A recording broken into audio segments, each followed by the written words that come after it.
O plenário da Câmara aprovou por 301 votos favoráveis e 131 contrários regime de urgência para o projeto de decreto legislativo que permite o funcionamento do comércio aos domingos e feriados. Mesmo antes de ser colocada em votação, a proposta já dividia opiniões entre os parlamentares. O autor do projeto, o deputado Luiz Gastão, do PSD do Ceará, defendeu mais tempo para a negociação. É com ele que eu converso agora. Olá, deputado, como vai? Olá, Mariana, tudo ótimo, graças a Deus. Deputado, depois disso, a urgência já foi suspensa, não é isso? Não é que foi suspensa. A urgência foi aprovada, o projeto não foi à votação, porque no dia seguinte nós fizemos um acordo com o líder do governo Alencar, com o ministro. O ministro teve uma reunião com as confederações patronais e trabalhadores, suspendeu os efeitos da portaria, fazendo com que essa portaria passasse a ter vigência só em março e estabelecendo que a partir de agora nós vamos ter uma mesa permanente de negociações para discutir os critérios dessa negociação. Nós vamos estar atentos, enquanto parlamento, porque, para se acompanhando... entender, o projeto cancelava uma portaria do Ministério do Trabalho que obriga o acordo coletivo para que haja o trabalho aos domingos e feriados. Sim, nós não somos contra a negociação. O que acontece? Ele vincula, a portaria vinculava que você só poderia abrir em domingos e feriados se houvesse o acordo. Nós não somos contra que se discuta o acordo, mas em que bases, em que tempo.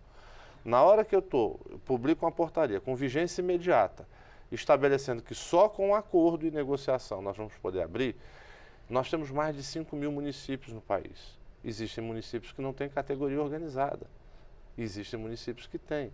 Existem estados ou sindicatos que já existem convenções coletivas que preveem essa questão. Existem outras que não previam porque não havia necessidade da previsibilidade na convenção coletiva. Então, existem, a portaria... por exemplo, varejistas de peixe, varejistas de carnes frescas, varejistas de frutas e verduras, esses provavelmente não têm um sindicato organizado. Não teriam um sindicato organizado. E outra coisa, alguns sindicatos, mesmo organizados, por não ter a obrigatoriedade dessa abertura condicional à negociação, não fizeram e não constaram em suas convenções. Muitos possuem convenções. Então, o que se pedia era que se desse tempo e que se estabelecesse quais são os critérios dessa negociação. Essa negociação, ela deve privilegiar, principalmente ao nosso ver, a liberdade econômica e a liberdade de organização sindical, previstas em lei. Hoje, o convencionado, o acordado, prevalece sobre o legislado. Mas, para isso, nós temos também que ter critérios e os sindicatos de trabalhadores e patrões precisam estabelecer que regras. Eu vou dar um exemplo também. Você tem um sindicato de categoria econômica de lojistas. Você tem grandes lojas... mais organizado. Mais organizado. Mas mesmo esse mais organizado, ele tem que prever na abertura situações diferenciadas para as pequenas microempresas e para as grandes empresas. Normalmente as grandes empresas, os grandes magazines, não têm problema de pagar uma diária em dobro ou diferenciada para poder abrir. Porque a relação do custo desse pagamento e da folha de pagamento sobre o faturamento é muito pequena em relação ao potencial de vendas desse segmento.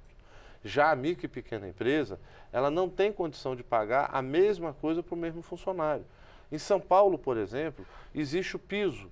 A Federação de São Paulo e os sindicatos de São Paulo criaram o piso das micro e pequenas empresas, das empresas que possuem até 10, 15 funcionários, que é diferente do piso das empresas do Extras e dos grandes supermercados que possuem 100 e às vezes 1.000 funcionários. Então, essas diferenças econômicas, essas diferenças de especificidade, de atividade, postos de gasolina têm um critério de escala, farmácias têm outro, supermercados têm outro.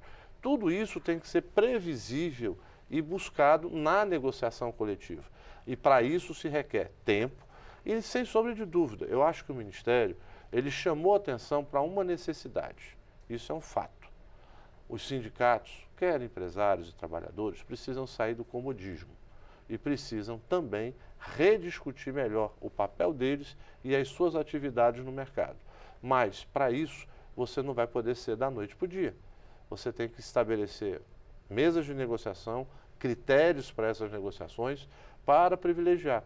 Você imagina um município do interior do estado que é um município que é balneário, é um município turístico, que normalmente vai funcionar o comércio quinta, sexta, sábado e domingo, por conta da necessidade de atender a demanda que, às vezes, você supera em número de visitantes em 3, 5, 10 vezes o número de habitantes.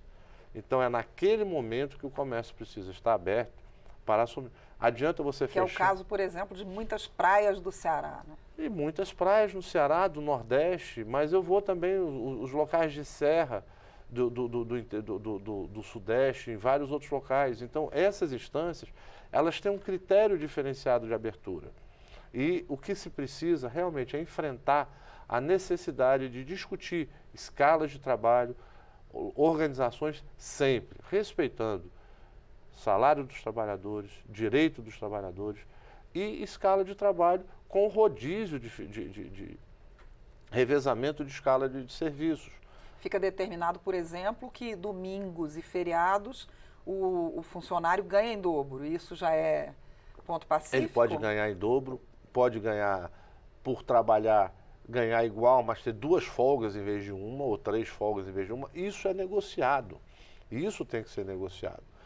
O que ele vai ganhar em dobro, ou que ele possa ganhar em triplo, não tem problema. Isso tem que ser negociado para ser uma coisa que seja justa para o trabalhador, mas que não inviabilize o funcionamento da atividade. Agora, deputado, no caso, por exemplo, desses trabalhadores que não têm representantes formais, quem seria o negociador? O próprio trabalhador, no caso de pescadores ou de feirantes? Em todas as atividades econômicas existem são representadas no âmbito de primeiro grau pelas confederações, em segundo pelas federações, aliás, em primeiro grau pelos sindicatos, que são os primeiros elos. Depois são as federações estaduais. Mas em todos os estados, eu, por exemplo, também sou presidente da Federação do Comércio do Estado do Ceará. E nós temos a Federação dos Trabalhadores no Comércio do Estado do Ceará. Então, aonde não existe sindicatos organizados, as federações sentam-se à mesa e fazem o papel dos sindicatos. Mas eles só substituem aonde não existe o sindicato na primeira instância. Então, você tem que discutir e formalizar esses acordos. Como é que você, mesmo eu como presidente de uma federação, posso sentar no dia seguinte de uma portaria e estabelecer uma condição para todo o estado do Ceará, sendo que nós temos 184 municípios no nosso estado e possivelmente não, com certeza mais de 70% não tem base sindical. Quais são as áreas que mais precisam trabalhar no sábado, no domingo e nos feriados? Principalmente domingo e feriado. Sábado já... Olha, vamos inverter a pergunta. Deixa eu lhe fazer uma inversão de pergunta. Vamos ver o seguinte. Nós nos habituamos a discutir essa questão do comércio. Mas vem cá. Transporte abre todos os dias? Bares e restaurantes abre todos os dias? Muitos não abrem segunda. Cinemas, não, mas não abrem por opção de folga. Mas eles têm liberdade de abrir. Ah, sim. Indústria pode funcionar todos os dias? Qual é a atividade? Jornalista abre todos os dias? Canais de televisões funcionam todos os dias? Porque só com folguistas, o comércio... Né? Sim, mas não se discute se é com folguista ou sem folguista. O que eu estou querendo levantar é o seguinte: todos os segmentos econômicos vão abrir todos os dias, ou de manhã, ou de tarde, ou de noite. Hospitais funcionam todos os dias. Porque só o comércio tem essa discussão. Porque não tem nos outros setores. Você já viu alguém discutir, vamos fechar o hospital no final de semana? Você já viu alguém discutir, vamos fechar as rádios e TVs no final de semana? São serviços de primeira necessidade. Rádio e TV? Informação? Sim, não mas é primeira necessidade? Sim, mas comércio para quem está com fome e precisa comprar alimento, não é gênero de primeira necessidade. Você ter um emprego para sustentar a sua família, não é uma atividade de primeira necessidade? Sim, por isso que eu perguntei para o senhor quais são os, digamos assim, trabalhadores que mais precisariam Sim. nesses Aí trabalhar no É por isso que eu falo, é a demanda da sociedade. Toda atividade econômica, toda atividade de prestação de serviço, ela pressupõe de que você está prestando um serviço para a sociedade, para o consumidor ou para alguém. Adianta você abrir um comércio ou estabelecimento, se não tiver atividade ou não tiver ninguém que vá comprar ou vai fazer? Não vai adiantar, porque se você não tiver ninguém, você vai fechar. E principalmente hoje, quando se está passando por uma grande revolução da tecnologia do segmento do comércio, que é o e-commerce, que funciona às 24 horas do dia. Verdade. Você tem uma competição completamente injusta. E outra coisa, nós vamos caminhar, e faz parte do mundo moderno, dessas reacomodações, você trabalhar com comércios mais centralizados em polos comerciais, em polos de desenvolvimento e polos de serviço. Hoje, shoppings, basicamente. O shopping, ele tem comércio e serviços. Você vai para o shopping nem sempre só para comprar bens. Você vai para o shopping para passear, para lanchar, para ver um filme, para ver uma peça de teatro, para ver um espetáculo. Então, a atividade, se você fechar um shopping ao domingo, essas pessoas vão para onde? Vão fazer o quê? Vão ficar só em casa? Televisão, como você fala, funciona a informação. Beleza. É o dia todo ou sem entretenimentos na programação?